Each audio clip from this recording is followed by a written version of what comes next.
Catherine. Good evening, everybody, and thank you very much for inviting me to come and talk about smoking and smoking cessation. When I was invited to do this, I was absolutely stunned because they expected me to, tell us everything, in an hour's time. And if some of you might know me, I can speak for many hours on this topic. I really am going to divide these presentations into two. The first part, one tonight, is really about smoking and what it's all about, why people do it in what's evidently not in their best interest to do. And then next time I see you, which will be in the beginning of next year, will be how do we manage smokers better now that we know some of this information that we're learning tonight. I wanted to also point out before I go any further that I have no conflicts of interest. This is really terribly important in today's day and age, simply because I don't have any connections with pharmaceutical companies that make smoking cessation products.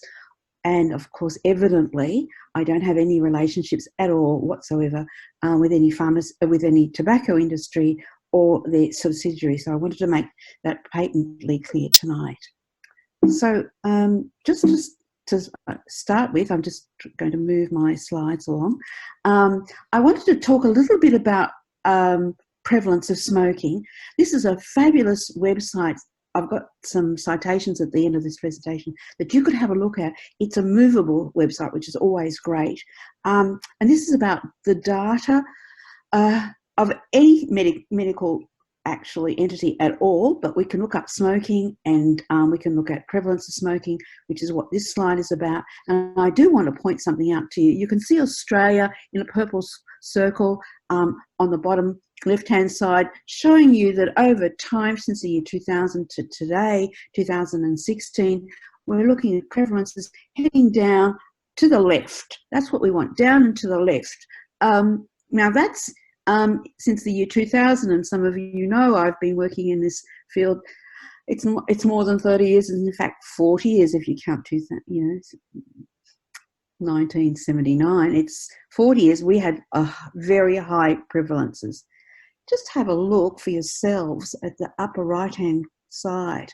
These are some of the highest prevalences of smoking in the world. Papua New Guinea, Nauru, Kiribati. I just want to point this out. Our Oceania colleagues have a real hard task ahead of them to bring smoking prevalences down, and a lot of help is needed there.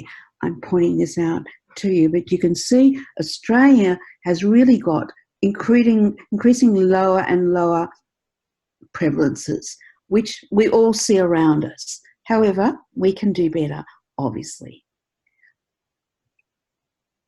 What's driven down smoking prevalences in Australia today is really important.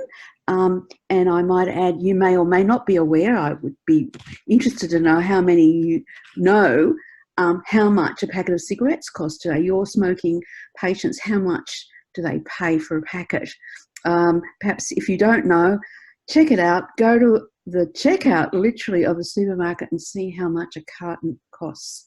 It could be their whole pension. We're looking at somewhere between $30 to $40 a packet of cigarettes. 30 or 40 a packet of cigarettes a day. This is a huge amount of money. So you want to question yourself, why would people doing this anyway? This is a very expensive behaviour. Obviously, there's nowhere to go to smoke. There are lots of warnings on packaging. We know that today. There are social campaigns everywhere. Yeah, everybody knows smoking is bad for your health. I don't think there are many people who don't know that anymore. We've restricted sales to minors, and hopefully all of us can be responsible where we see cigarettes smoked by kids, where they ask them where they bought it. And often it'll be they'll have bought it, if they've bought it, I've had. They might have bought one from somebody. That's against the law. And I think we should pull people up about that, because the effect of smoking on adolescents is profound, and it has a profound effect on their future. Obviously, the tobacco products are out of sight. That's really very helpful. So there are no reminders, that is, cue reminders of of smoking, which is fabulous. We want people to not have these reminders about or access to cigarettes. I want to remind you that our pharmacotherapies are heavily subsidised in this country, which is a great thing. We know that people have access to, and everybody has access to, low-cost pharmacotherapies of all sorts. And I will talk about them next time, but I want to remind you that you and I, if we were smokers, would have access to heavily subsidised pharmacotherapies, all of them. And of course, increasingly in our milieu, that is our surroundings, of course, in health workers, smoking is somewhat anathema. There is enormous amount of peer group pressure to not smoke. So if you think about it, you think about peer group pressure to smoke, there's enormous peer group pressure to not smoke all around us as well. Who is still smoking in Australia today? It's very interesting, a group of people who are doing this, as I mentioned earlier, in the face of what is contrary to their best interests. Obviously, people who are highly dependent, and I'm going to talk about that a little later. People with mental health concerns, ironically, I've got written there, nicotine has very negative effects on mental health. Don't go thinking, oh, they must smoke because it's, you know, they're self-medicating their distress or anxiety. This is a two-way street, as it were, or perhaps there's more to this than I'll show you in a moment about people who smoke with mental health concerns. People with drug and alcohol comorbidities, again, that's something else I'm going to speak about a little bit later this evening, simply because they are really concomitant behaviours. And you know, smoking causes drinking, and drinking causes smoking. Smoking causes could be the pre-eminent starter, unfortunately, for adolescents into other, or a gateway to other drugs. Talk about that too.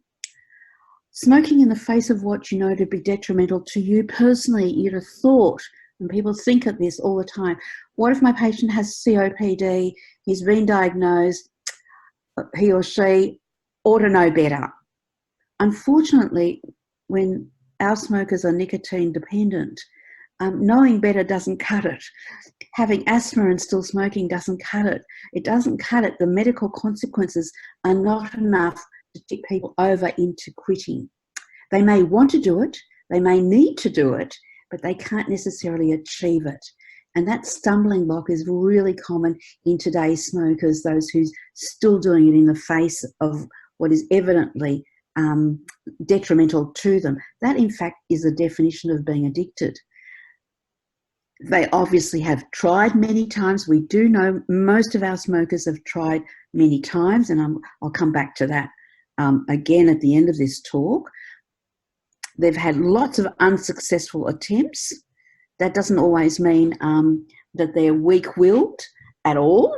Unfortunately, it often means simply they're highly dependent and it overwhelms them. The symptoms of withdrawal in particular overwhelm them. They have multiple life stressors. Can I say brutally, shit happens, and it happens more in this particular group. Often they're lower socioeconomic groups, poorer educated. Life stresses are profound, and they self-medicate with nicotine to make them feel acutely better. Within this group, unfortunately, are our Aboriginal and Torres Strait Islanders, who fall, some of them, unfortunately, into that lower socioeconomic status, where there are many life stressors. And a particular group we're concerned about are our Indigenous pregnant women, young pregnant women. The repercussions of smoking on them and their children and their children's development is really profound and a very big concern for all of us today. I know I have to do this. I'm quickly just going to say something about smoking and physical health. Do I need to tell you this? hopefully you know the answers to all this. Smoking causes just about everything, of course, as far as I'm concerned. It causes everything. And I just want to point this out. You may not know some of these increased risks. You've got it in front of you. But I want to point out, you see all these lists, but you don't get a lot of poor mental health. Smoking, unfortunately, one of the consequences of smoking is poor mental health, not the other way around. That's really what I wanted to say in this particular slide. Some people may not know, for example, there is an effect on macular degeneration. You may not know that, but by and large, I'm imagining and I'm hoping, strongly hoping, that you know the medical consequences. Basically, that's not why I'm here tonight. I'm here really to talk to you more about what happens, what are the biopsychosocial influences in smoking. Obviously, you need to be exposed to the tobacco plant to start with. If you've never seen a tobacco leaf or never smelt cigarette smoke or never had access to this product, you wouldn't know you had a reaction to it. So easy peasy. If it's not there, that's the end of the story. But if it's around you, there are certain influences that maybe affect your initiation into it. For example, if it's cheap, I mentioned the cost. It's extremely expensive in Australia to smoke, one of the most expensive in the world. Some of those places I pointed out on that map in the Pacific Islands, you can grow your own tobacco. Now, in Australia, we are not allowed to do that. Homegrown tobacco is illegal. It's really tax avoidance. So you're not allowed to grow your own. And if you do and you smoke your own, of course, that's pretty cheap, which is what happens in many other countries in the world where you can grow your own and it is legal. Therefore, people don't spend a lot of money. So cheap versus expensive makes a big difference. So easy access that way. If it's socially normal to do that and everybody around you smokes and you've got access to it, then that is really a provocative environment for people to maybe, or young kids in particular, to maybe initiate into it.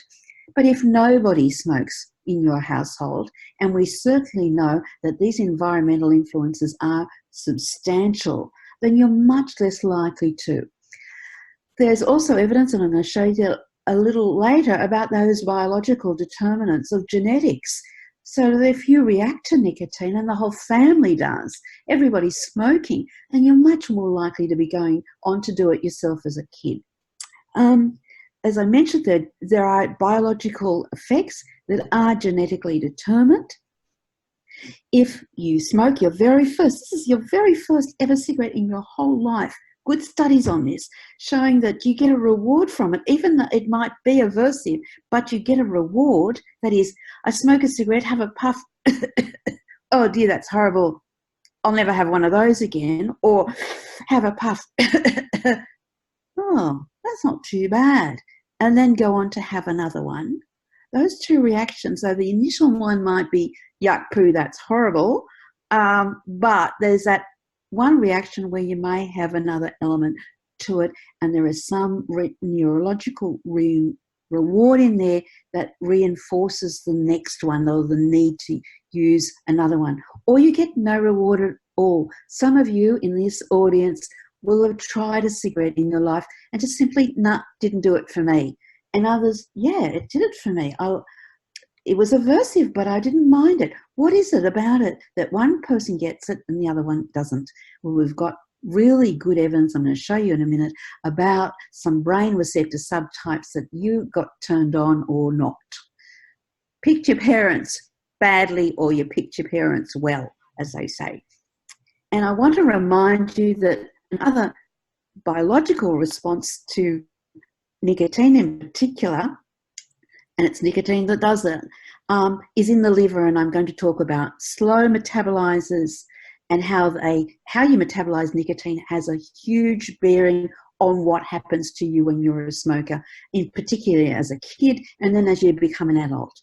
Why you do what you do has a lot to do with your liver function and how you eliminate nicotine.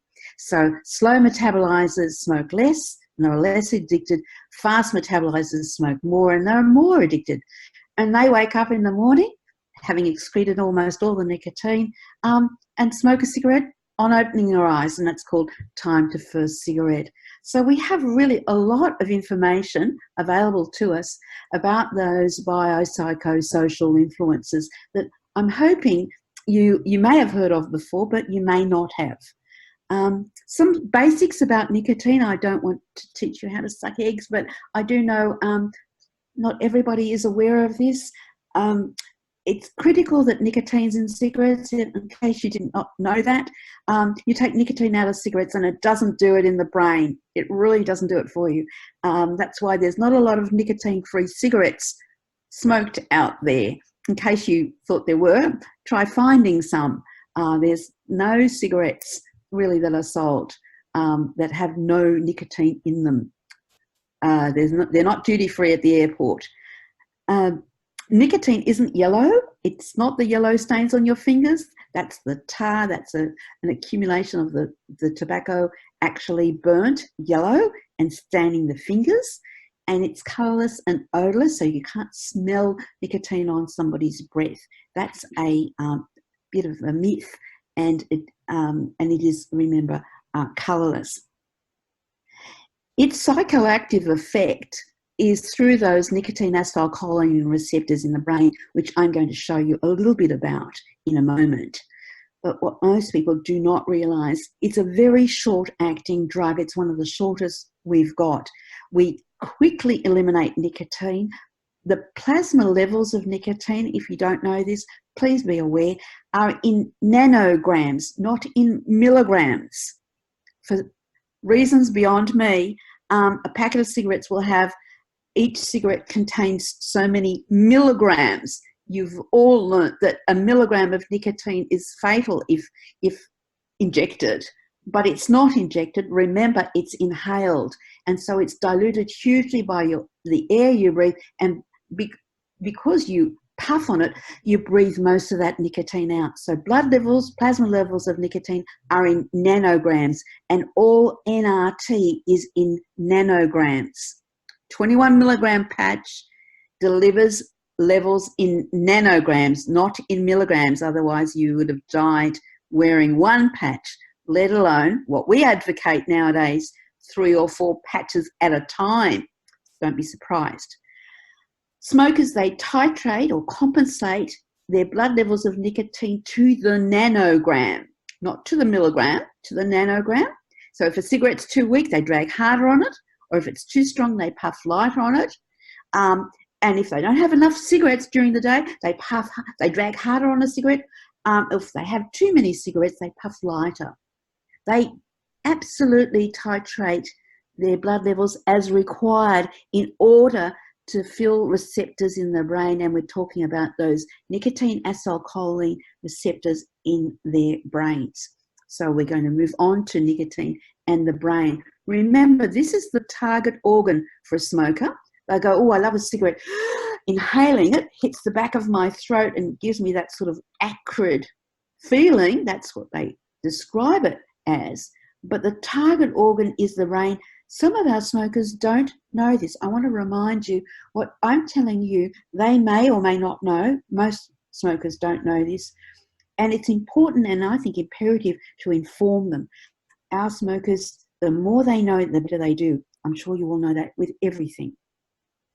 A little bit about receptors. I don't want to spend too much time tonight on brain receptors and areas of the brain, but I do want to remind you that these nicotine receptors are regulated and expressed in the neurons in the brain, all over the body, but primarily, in the central nervous system. But I want to, I guess, explain to most people that these areas of particularly high expression of these nicotine acetylcholine receptors are in the areas of the brain that impress us with, well, first of all, that these are areas, the VTA, the hippocampus. I want to remind you, the nucleus accumbens, these are areas of the brain that are very primitive. This is the old reward system of the brain. This was where these receptors actually conglomerate. They're in there and they're upregulated. That is, you make more of them in that area of the brain, which is the area of learning, memory, emotions, and rewards. Now, I wonder if you take nicotine away, people say, I can't concentrate, I can't learn, my memory's terrible, I'm very emotional, and I'm not a nice person, not a happy person. These are these very old primitive parts of the brain that are helping with reward mechanisms. And I just wanted to remind you what nicotine actually does. The natural ligand, the natural binder in these parts of the brain on these receptor types is acetylcholine, which is the normal binder. Nicotine takes over. It shouldn't be there, of course, but it does extremely well in some people. That's why we now understand. I had a cigarette when I was, 17, and it didn't do it for me. I probably never had the reaction that other people did. I just don't respond to nicotine. As I said, lucky for me, I picked my parents properly. This is just a little bit about the dynamics during smoking. This is the upregulation of receptors during puffs of cigarettes over time. The top row is really, and I won't go into the detail of the brain scan, just to show you a sort of a control of a smoker not having cigarettes, and the same smoker at the bottom rows. As you get more and more blue, you get more and more uptake of nicotine into the brain. This is just really to show you just how many receptors of nicotine we've actually got, and the uptake just during a day of smoking. And then, of course, it all dissipates overnight. Nicotine is excreted incredibly quickly, and that brain is not a happy brain. I actually wanted to not show you this slide about adolescent exposure to nicotine, but I'll just go back to it as quickly just to tell you that adolescents in their brain development are hugely affected by nicotine, and it does have an impairment capacity, I'm afraid. And it certainly affects cognitive abilities in adolescents. I'm just pointing out, you might see something about rats and how this has not just been determined in rats, but in adolescents today. The exposure to nicotine is really quite detrimental. And the long-standing consequences of this is in inability to, well, not necessarily enhance any attention, but actually to reduce attention and cognitive abilities. And I will come back to that again, what happens to adolescents who smoke and adolescent exposure to nicotine, hence our concern with electronic cigarettes. As I mentioned before, there's convincing evidence for beta-2 subunits, which I mentioned before, those nicotine acetylcholine receptors. This the risk for an inherited trait is quite significant, both in animals and in humans. So we've been able to show rat models, human models, passing on inherited traits. We've seen that in the genes that are affected by this, strong effects of, say, levels of dependence to nicotine by their phagostrom dependence scores, primarily time to first cigarette. There are, for those who don't know this, heritable responses to things like varenicline or Champix, bupropion or Zyban, and NRTs. You may not have known that, but now that you know that, you may know to ask a question. For example, if I'm a smoker and my sibling, my sister, we share the same parents, did well with Champix, maybe I'll do well with Champix. It's a question you could actually ask. Or they didn't do well at all. Don't always blame the patient. Think maybe they don't respond to it. There's this genetic trait. Perhaps the receptor subtype doesn't respond. And that's a very strong possibility for which we have some good evidence. I want to point out that these addictions are not a matter of liking something too much or a lack of willpower. I want to remind you there are many changes in the brain anatomy and function in smokers. Unfortunately, almost since their very first access to smoking and to nicotine as young smokers. May I say, in pregnancy, as young as that, way earlier than even accessing it themselves, their exposure to nicotine as a fetus is really detrimental on adolescents, those adolescents into adulthood and their development. This is just a little picture a bit opposite to what I was showing you before. In this case, we've got upregulated nicotine receptors when somebody is trying to stop smoking. And when they try to stop smoking over weeks and weeks and weeks, you might see over time we're trying to look at more and more, trying to get more blue in the brain. It means, what this means basically is that smokers have got these nicotine receptors still going when they're trying to stop smoking, and it takes a while to down-regulate. This is why we know it takes smokers not days to quit smoking, not days to have no more withdrawals, weeks. It can be weeks, it can be months in some people. So please be aware this may take some time. It's not going to go away, rarely goes away in a very short period of time. That's why I say to smokers, look, this is going to take 3 or 4 weeks at best, and maybe 3 or 4 months. It takes about that long, I tell them this, to learn how to behave without a cigarette. It doesn't mean for 3 months you're going to be biting your nails, but it actually means it's going to take a little while. It doesn't happen overnight in a lot of people. It does in some. That's the irony here. This is not a one-size-fits-all. Various people have various levels of upregulated receptors, and bar doing a brain scan, we can't really tell. We can only tell by how they describe it to them. How symptomatic are they? What are their withdrawals like? So I want to remind you, with stress and stressors, distress and smoking, that nicotine has this enormous role to play for them.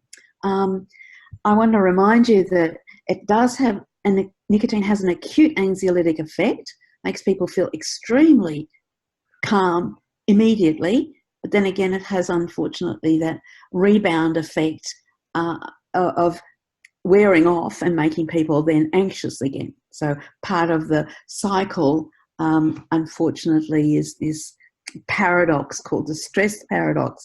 Smoking makes me feel better, but then it wears off and makes me feel worse. They may or may not know that, but we need to talk to our smokers about that stress paradox. And of course, that has a huge bearing on people and their mental health.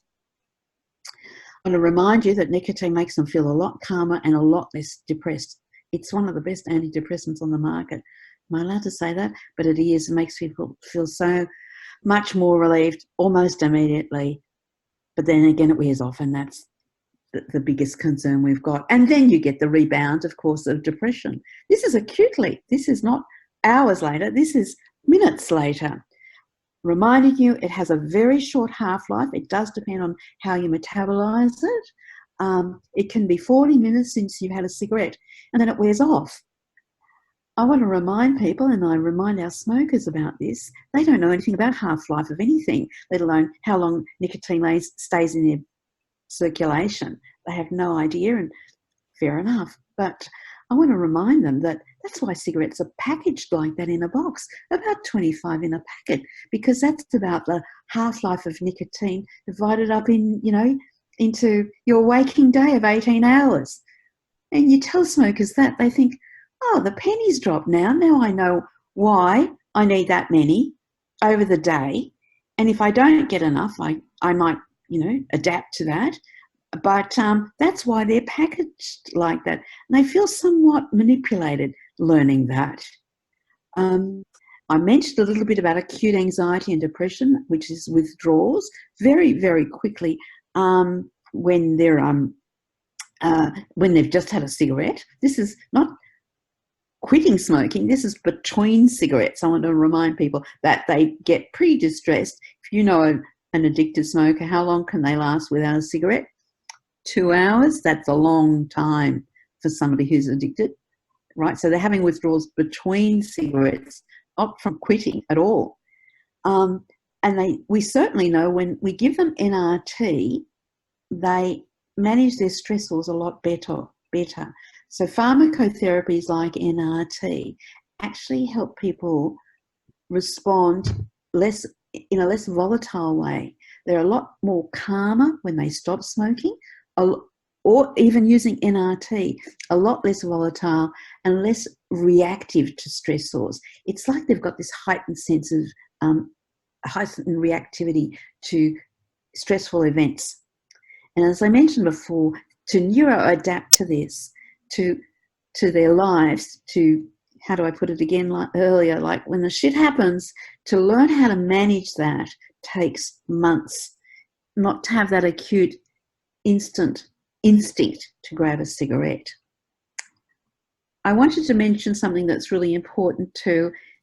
As I said earlier, in part of the biological dynamics that are involved in smoking is liver function, which some of you may know about, and hopefully I'm enlightening some of you who may not know this. First off, how you metabolize nicotine. This is, remember, a genetically inherited trait. You are born with this liver enzyme type. Everybody knows liver enzyme types, I'm hoping. We have about 2,000 of them, and that you inherit a trait of different types and different strengths of them, put it that way.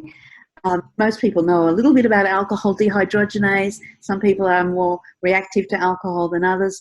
Most people don't know that the liver enzyme 2A6 is the enzyme that metabolizes nicotine, and you can be in that range from a fast metabolizer to a slow one. If it's not rocket science, if you don't metabolize nicotine very quickly, and you've inherited this, remember, then it circulates longer, and you don't really need to fill up those receptors as much because there's more circulating nicotine, and you actually don't upregulate as many either. So we know fast metabolizers need to smoke more, and slow metabolizers smoke less. So the next time you see somebody doing a lot of cigarettes, you're going one after the other, and you're thinking, their life must be terrible. They've got a pretty distressful life and they're chain smoking. Don't go there with chain smoking. Think liver. Think, they must have that enzyme that really churns it out, which is exactly what happens. And they need to replace that nicotine, because that's what they're doing, replacing nicotine when it wears off in the brain. Keep on replacing it is the agenda. The fast need to smoke straight away when they wake up, as I mentioned earlier. Time to first cigarette, wake up, I got to do it straight away because you've metabolized a lot. And when you're awake, when you're asleep, you're not brain dead. We all know that. But when you're awake, you actually neurotransmit a great deal more. And you're going to need acetylcholine for us, and nicotine for them. It's the oil that runs that brain motor for them. So you wake up and it's number one thing you've got to do. I mentioned the slow are less addicted. The fast are certainly at risk of carcinoma of the lung, because that is a numbers game. But there is also another element I'll show you in a minute about fast metabolizing of nicotine and lung cancer. But cancers generally also higher risk if you're a fast metabolizer. So keep in mind liver function and keep in mind heritability. And the fast don't do well on one form of NRT. Again, well established, we know that.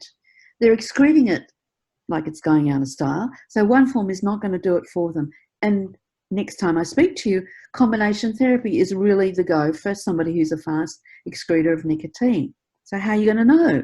They'll tell you. There are good indicators to tell you. Well, I'll give you a hint. If you smoke while you're using NRT, that's usually an indication that you're a fast excreter of nicotine. And the fast inhale deeper, so they have higher carbon monoxide readings. They'll drag harder on a cigarette. They need more nicotine because they're getting rid of it fast. Um, just in case you didn't know this, there are racial variations in this, just like we have with alcohol and alcohol dehydrogenase. We certainly know that, for example, Caucasians, you want to put normal levels, I'll put that in inverted commas, they're faster. Asians are slower, like they are with alcohol and alcohol dehydrogenase. The Mediterranean Rim are well known. The Turks are well studied. We have a saying, smoke like a Turk. I don't know if some of you have ever heard that. Came out of the First World War when Australian soldiers saw in Gallipoli, saw the Turkish smoking like it was going out of style, and they do. They're excreting nicotine. It's a group that's been well studied, looking at fast metabolizing with that liver enzyme 2A6. So does it matter who's sitting in front of you? Yes, it does matter who they are as to whether they're fast excretors of nicotine. So do keep that in mind. There are racial, if we're allowed to say that, racial or genetic components here that actually have a bearing on how fast you metabolize nicotine and then what the medical consequences are of that. So are the Turks at higher risk of lung cancer? Yes, they are. Just pointing this out. Other things that affect the metabolism of nicotine, when you induce hepatic function, you're going to need maybe a cigarette after a meal. We'll talk a little bit about that next time too, but it increases how you metabolize nicotine. Therefore, you might need a cigarette after a meal, which is how many smokers do that? A lot. It's dropped dramatically after they've had a meal. And so they're going to need nicotine, running out the door outside the restaurant. For those who don't know that, grapefruit juice actually inhibits CYP2A6. Good idea. How about some grapefruit juice if you can? Doesn't interact with any other medications. Why not try that? This is an interesting aspect. Age. We know that older smokers, and we have seen it, have not commonly, but not uncommonly, can smoke less sometimes and not get as big a reward as they used to. There's a lot to do with dopamine and the dopaminergic responses to drugs. They don't get a big reward. Some people spontaneously quit smoking because of it. And because your clearance changes with age, there's more circulating nicotine, just like alcohol. There's more circulating nicotine, and the joy isn't there as great as it used to be with age. Keep that in mind. I want to remind you also about neonates, the whole perinatal disaster of smoking. Unfortunately, they cannot metabolize nicotine very quickly. Nicotine has a longer half-life in neonates, so if there's any smoking during breastfeeding, unfortunately, bub gets quite a big dose of nicotine, which it can't excrete very well. There might be some chronopharmacokinetics because of hepatic flow changing at night. It does reduce nicotine clearance, but often, do keep in mind, overnight, you really wake up with very little nicotine in your bloodstream. Most of our smokers, they don't have none, but they have very little. Another point you may not know, women metabolize faster than men, and pregnant women, you can put that down, even faster than men. The irony here is that pregnant women need more NRT, not less, more NRT than if they were not pregnant, which is not considered for some, but you must know this if you're going to manage a smoking pregnant woman who cannot quit spontaneously, which is, of course, what we all want. Oral contraception, and think oral, any form of hormone replacement therapy increases it. So I want to remind you of those interactions between hormones and oral contraception and women who smoke. Not only just women, but just think of hormone replacement generally. And liver disease also impairs how you metabolize nicotine, impairs it. This is very dear to my heart, and it's not a very complicated thing to explain, but I do want to remind you this is another liver function that some of you, I'm imagining, will know about already. When you smoke anything at all, any organic material, you produce carbon monoxide from an organic material, right? Burning from the exhaust of car, petrol, organic. Just reminding you, and this includes cannabis, everybody, it includes cannabis. You produce these polycyclic aromatic hydrocarbons. Some of you know that they are carcinogenic, which I think you all know about. This is the charcoal on your steak that you're not supposed to eat. But in gas phase, it does cross the alveolar wall into your bloodstream, and what it does is it affects that enzyme induction. And the induction of enzymes particularly occur with smoking. Particularly the one most important to all of us is a CYP liver enzyme 1A2, which accelerates the metabolism of many things. I imagine you will have heard this before. Probably the one you know best is clozapine, olanzapine, warfarin, if you didn't know that. And we have just added, literally just added, methadone, which means that if you smoke, you need higher doses of these things. And if you quit, you need lower doses. You need to dramatically lower the doses, because people then get this sensation of not overdose, but caffeine toxicity is not uncommon in people who quit smoking. Alcohol, people tend to be drunker when they quit smoking. And medications we've talked about just now. Insulin, blood sugars are affected. When you smoke a cigarette, your blood sugar goes up. None of this is a nicotine effect. What you need to really think about is what happens to people when they're hospitalised. You may be smoking on the day and then you're in hospital the next day. What happens to their blood levels? So I want to remind you of these things. The next slide is a slide, I hope you can read it, of this what's called toolkit that we produced some years ago, and just have a new version just newly produced days ago, and I'm showing it to you where you can see on the bottom left-hand side, methadone is there, meaning that there is a need to adjust these medications when people stop smoking or are hospitalised when they are, for whatever reason, on these medications.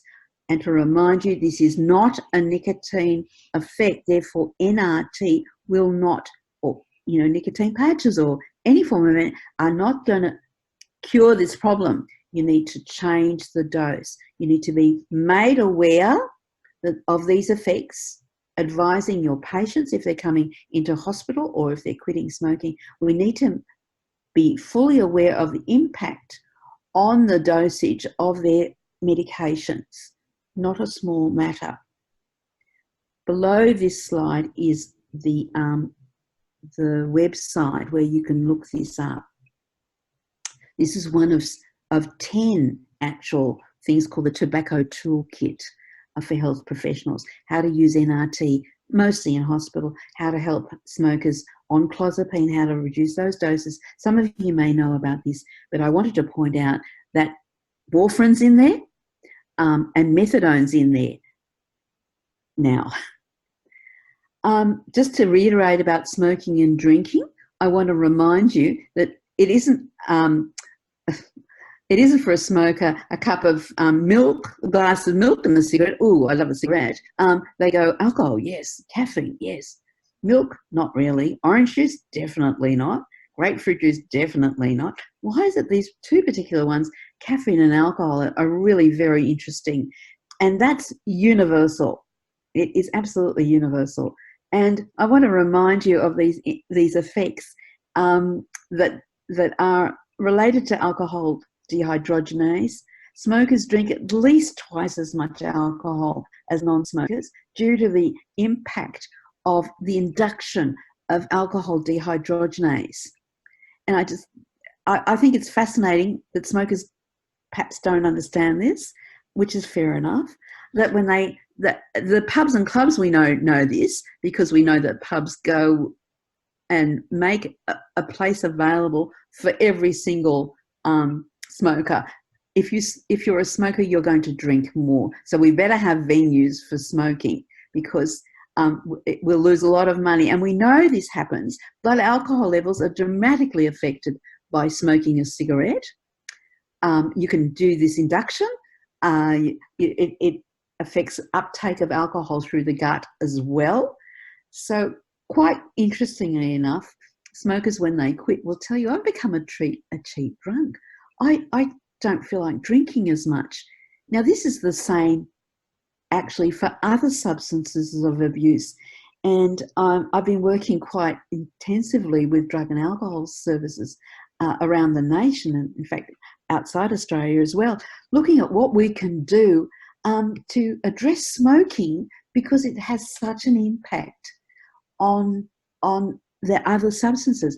Maybe instead of putting smoking at the end of your list of what I should not use anymore, my drug of choice, how about it's at the beginning? Managing my smoking will impact on my drinking. So if you've got a patient with problems with drinking, can you potentially look at their smoking first?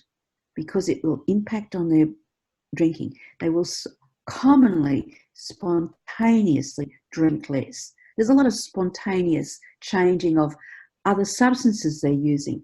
Here's an interesting one, even gambling. Now, this is the same reward path in the brain, but I can't address that today. But I'm just suggesting, have a look at the impact of smoking in those reward pathways. But what's really interesting for us is that it is somewhat of a two-way street. Nicotine increases the need for alcohol, but mostly it's the smoking, the PAHs, and the induction of alcohol dehydrogenase that affects drinking. I want to point that out. It's an interesting sort of issue that doesn't get a lot of mention, and I think we should be addressing it in our drug and alcohol services a great deal more than we are, and not putting smoking as, oh, well, that's their last drug of choice and we should leave it at the end. I don't mean, this has nothing to do with the fact that, of course, it's more likely to kill them than the drug of their choice. That's another story. But this is actually to do with managing the detox better of the drug of choice. Just want to remind you a little bit about drug withdrawals, and I have put this up so that everybody is aware about nicotine withdrawals, and that we have known about these for decades. We have known for years and years that people become depressed when they try to stop smoking. This is way before we ever had any pharmacotherapies. So unfortunately, there's been a bit of a blame game on, my patient was on varenicline and became depressed or aggressive or anxious, or this whole litany of mental health concerns as a response to Champix. It's because, or varenicline, and remember, I've got no conflicts of interest here at all, but we know that varenicline acts as a partial agonist and antagonist to these nicotine acetylcholine receptors. And so if it works, it's blocking a nicotine effect. And this is nicotine withdrawals. So can you be on varenicline and in withdrawals? Yes, you can. Is there something we can do about it? Watch this space next time I speak to you, because there's something we can do about it. But just be aware that that's what that is. It's not overdose. It's not too much nicotine. It's usually nicotine withdrawals and the blocking effect. So if you've got a patient on pharmacotherapy and they're showing these symptoms, they're on a too low a dose usually of this pharmacotherapy. And I've got it right at the bottom. Don't forget, don't confuse nicotine withdrawals with nicotine toxicity. Nicotine overdose is extremely rare. I have never seen a case of it. And I have seen people, and I read a lot of articles. I've never seen a patient overdose on nicotine. The symptoms for you and I might be yuck. This is making me nauseous. But then I'm naive to nicotine. Nausea might be the symptom, but most of us go, most of our smokers, well, this is like water off a duck's back. Remember, the delivery of nicotine, if you don't know this from those NRTs, is in nanograms, not in milligrams. They're not getting a lot. most of our smokers on pharmacotherapies are underdosed, not overdosed. Overdose extremely rare. You can't be dispatched, always like that joke, wearing a patch. Who finds it hardest to quit? Obviously the person who's highly dependent, who smokes within 30 minutes of waking up. They've tried many, many times, and I do want to impress you with how often our patients try to not smoke. They're under tremendous social pressure to not smoke. As I mentioned right in the beginning, they've used NRT and smoked as well. That's pretty significant, a sign of high nicotine addiction with high blood levels of nicotine and high upregulation of nicotine receptors. That's what that means. Don't blame the patient for not doing well. They've had terrible experiences often with trying to quit in their past. And, if you tell me, well, you've got to try 10 times before you quit, would you try 10 times? Oh, it's a bit of a hard ask, I think. So we've got to learn to manage our smokers better. And I like to use the word manage because these are fast metabolizers of nicotine, and our strategies are now very different from what we used to say, quit on Monday. As I mentioned before, committing to quitting is influenced by their past experiences. We know that many want to stop. Many will try NRT. If you give it to them, they will. This is a little study from a health and welfare study from the Australian Institute of Health and Welfare, and we certainly know that many of our clientele, those people, that group of people, we're still targeting, really want to do something about it. But I also want to remind you that decisions and decision making is often corrupted by the addiction itself. When I mean corrupted, I mean frontal lobe corruption. There's good work, and I've cited Nora Volkow, Volkow, in a list of citations I've just given you at the end of today's talk, to look up some people who are really sharp on this particular problem about decision making, on the problems of or elucidating more for us the brain effects of nicotine, the pharmacokinetics of nicotine. If you didn't know this, there's lots and lots of really important and impressive work that's been going on for the last few decades. I've got myself there in hard, in bold. Didn't mean to do that, but anyway, there's just some citations of myself. But I've got in the middle of that reference list, and this is my last slide. See Brody about nicotine in the brain, for all things nicotine neurobiological, Neil Benowitz for all things pharmacokinetics, and Nora Volkow for decision making. Look these people up. Brilliant, brilliant work. Just that world data. I've just got an allusion there to that particular website. Fascinating website. Have a look at it. And thank you very much for hearing me out. Thank you, Catherine. Thanks so much, Renee. That was brilliant. So much information in such a short amount of time. Thank you. And also valuable. We do just have a couple of minutes left, so I might just pose one question to you in particular that's come through. Whether or not you could comment on the association between ADHD and nicotine. It's extremely hard to know. Is the biggest problem we've got, I guess, at the moment is what comes first, chicken or egg? Is this mum smoking in pregnancy that's influenced the brain development of that child? And there's unfortunately, substantial evidence for that. Probably the answer I could say is I don't know. Mm-hmm.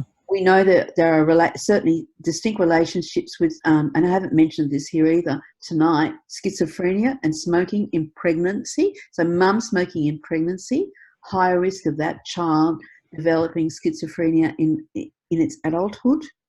Good studies to show that. Dose-related studies from Scandinavia, which is quite impressive to show perhaps there is something more than, are schizophrenic smoking more, or is that some sort of upregulated nicotine receptor subtypes that they have, and an inherited trait. How that's related to schizophrenia is complicated. But also, can I just add one other one, and that is suicide.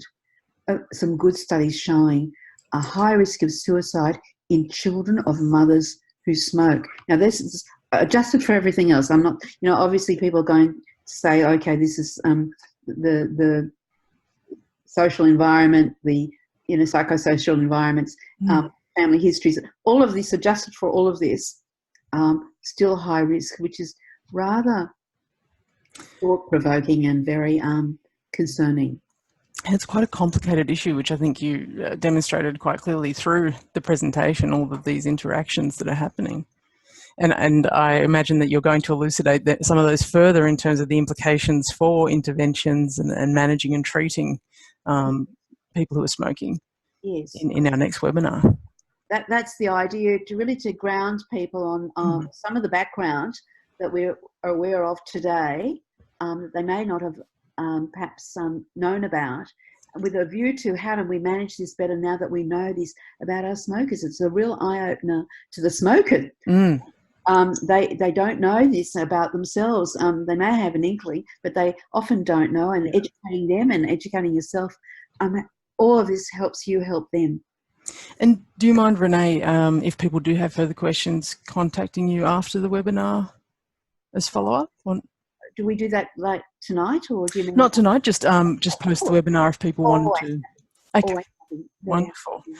Well, thank you again so much, and to everyone watching, thank you as well for joining us. And just a reminder, the video recording will be, and handouts will be available tomorrow from the Matilda Centre website under Workforce Training. And please, if you would like to claim CPD points and you're watching live, please go to the link that's on the screen there. And we look forward to joining you for Renee's next webinar, hopefully on the 26th of February next year. And I hope you all have a wonderful break over the festive season. Good night. Thanks, Renee. Thank you. Good night, everybody.